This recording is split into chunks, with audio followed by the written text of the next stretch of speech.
Hello guys, and welcome back to another video. In this tutorial I'll show you how to create an easy headlight glow effect in After Effects and sync it perfectly with the beat drop of the song. Just a quick reminder that you can grab the 16 film shakes. I made them specifically so you don't have to waste time keyframing the same movements over and over. AM film shakes are perfect for speed ramp edits, cinematic edits, and more. The link is in the description if you need them. Let's get started. So here I already have the song marked, and I'm ready to create the glow effect. If you don't know how to mark the beat drops, simply press the asterisk key on your keyboard and add a marker every time you hear a beat. You can also press L twice on your keyboard to open the audio waveform and easily see where the beats are. Now duplicate the video where you want to create the effect. Then move to the first beat drop and trim the beginning of the duplicate right at that point. Next move 20 frames forward and trim the ending of the duplicate as well. Now go back to the first beat drop, and we can start rotoscoping the car's headlight to isolate it. I'll select the quick selection tool and double-click the video. If you're using an older version of After Effects, you'll have the Roto Brush tool instead. With the tool selected, start rotoscoping the headlight as precisely as possible.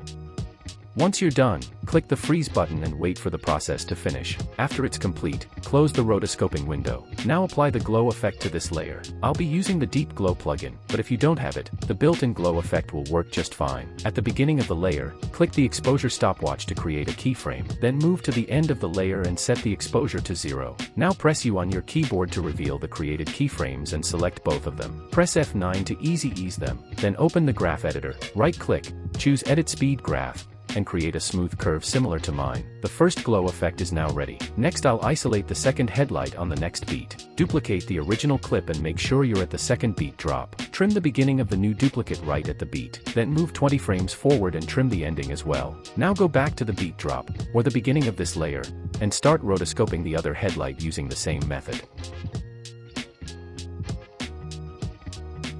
This time, we don't need to animate or adjust anything manually. We can simply copy the glow effect from the previous layer and apply it to the second layer. Let me preview the video now.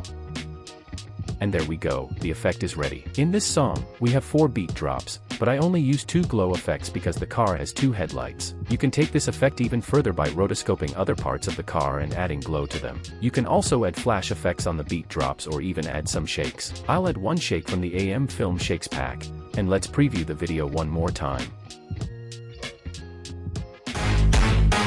Now the video and the effect look much more finished and ready. If you want to learn more about shakes, you can check out my shake tutorials on the channel. You can also grab my 16 film shake presets from the link in the description below. Hope you found this video helpful. Thanks for watching, and if you enjoyed it, please give it a like.